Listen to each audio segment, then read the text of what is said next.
మేము వచ్చిన వాళ్ళందరము 33 జిల్లాల నుంచి 632 మంది కంప్యూటర్ ఆపరేటర్ ఇక్కడ రావడం జరిగింది. అసలు రావడానికి ముఖ్య కారణం ఏంటంటే మేము ఇక్కడ రెవెన్యూ అంటే మన తహసీల్దార్ కార్యాలయంలో ఆర్డీఓ కలెక్టర్ ఆఫీస్లో పనిచేస్తున్నాము. ఇక్కడ పనిచేసే వాళ్ళందరూ దాదాపు 15 నుంచి 20 సంవత్సరాల వయసు అంటే సర్వీస్ ఉన్న వాళ్ళే. ఇట్లా చేసుకుంటూ ప్రతి పనిలో ప్రభుత్వం నడుస్తుందంటే ఎంఆర్ఓస్ నడుస్తుందంటే అందులో 99% మా పాత్ర ఉంటుంది. మేము లేని ఏ రిపోర్ట్లు చేయరు, అన్ని పనులు మేము చేస్తున్నాము. ఇట్లా కొన్ని సంవత్సరాలు చేసుకుంటూ మా వయసు మొత్తము ఒక్కొక్కరికి 45, 50 సంవత్సరాలు ఉన్నారు. అందరూ మహిళలు, వికలాంగులు, వితంతు మహిళలు ఉన్నారు. వీళ్ళందరూ ఏంటంటే చేసుకుంటూ ఇన్ని రోజులు చేసుకుంటూ వస్తే మన ఈ ప్రభుత్వం వచ్చినాక మమ్మల్ని అకారణంగా ఎలాంటి రిమార్క్ లేకున్నా కానీ మమ్మల్ని మా సర్వీస్ వద్దనేసి తొలగించిన మేరకు ఆ జీవో ఇచ్చినారు. అంటే ఇన్ని రోజులు సేవ చేసినారు, కనీసం మీకు గుర్తింపు కావాలి, ఇంకొంచెం జీతాలు పెంచే ప్రయత్నం చేయాలి, ఇంకేదైనా చేయాలి. కానీ డైరెక్ట్ తీసేస్తే ఇప్పుడు మీ కుటుంబ పరిస్థితి ఏంది?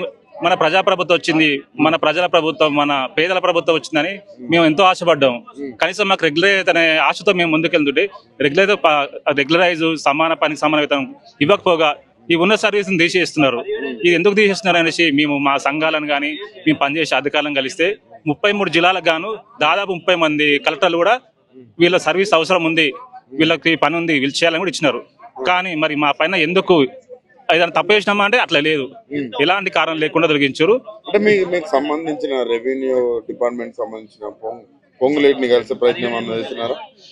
గౌరవ మంత్రివర్యులు అందరినీ కలిసినాము. ఒక సీఎం గారిని తప్ప మన మంత్రివర్గ ఎవరితో అందరిని కలుస్తున్నాం, అందరూ చూస్తున్నాం. సానుకూలంగా మనం పోయినప్పుడు మాకేదో సమాధానం చెప్పి పంపిస్తున్నా తప్ప దాదాపు ఒక 6 నెలల నుంచి మా కుటుంబాలు ఎంత మనోవేదన గురైందంటే అసలు చెప్పలేని పరిస్థితి ఉంది. ఇప్పుడు కనీసం జీతం రాక ఊర్లో మన కిరాణా షాప్ పోతే కనీసం సామాన్లు మాకు ఉద్ధరించే పరిస్థితి లేదు. ఇంత చేసుకుంటూ అయినా కానీ మేము సరే మనం ఉద్యోగాన్ని నమ్ముకున్నాం, మనం కన్న తల్లి లాంటి మన సంస్థ రెవెన్యూ కాబట్టి దానికి మా జీవితం మొత్తం దారపోసినాం.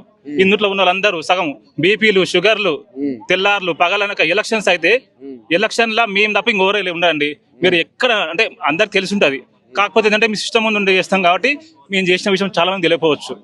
కానీ ఇన్ని రోజులు చేసిన కష్టానికి అసలు మాలో కొంతమంది మా మిత్రులు మొన్న ఆత్మహత్య కూడా పాల్పడ్డారు. వికలాంగులు అసలు వాళ్ళ పరిస్థితి ఏంటంటే మేమన్నా కనీసం ఇప్పుడు పోయి ఏదైనా పని చేసుకున్నామంటే ఒక్కొక్కరికి 45, 50 సంవత్సరాలు, ఏ నోటిఫికేషన్ ఎలిజిబుల్ కాదు. ఇప్పుడు మేము ఏం చేయాలి అనేసి ఈ రోజు మా బాధను చెప్పుకుందాం అనేసి ఇక్కడికి వచ్చినాము. ఈ కార్యాచరణ ఇప్పుడు మధ్యలో తీసేస్తే మీ పరిస్థితి ఏంది? మీ కుటుంబం ఎట్లా గడుస్తుంది? ఇప్పుడు ఇంటి దగ్గర పరిస్థితులు ఏంది? అంటే స్కూల్ ఫీజులు ఉంటాయి, ఇంకా స్కూల్ స్టార్ట్ అయింది. స్కూల్ స్టార్ట్ అయ్యి కూడా 3 నెలలు అవుతుంది. ఏదో మనం గుర్తుపడతారు కాబట్టి మనం ఫస్ట్ స్టార్టింగ్ లో ఫీజు కట్టకుండా కానీ ఆ ప్రిన్సిపాల్స్ కానీ వాళ్ళు కానీ ఏదో మన మొహంగా చూసి జాయిన్ చేసుకున్నారు. ఇప్పుడు పిల్లలకు ఫీజులు ఏమవుతాయి, బుక్స్ ఏమవుతాయి? 3 నెలలు వచ్చింది ఫీజు. మొన్న మా పొరగాని రాణిస్తలేరు. ఇప్పుడు ఏం చెప్పాలి? అందరి ముంగల పొరగాడు సేమ్ ఫీల్ అవుతున్నాడు.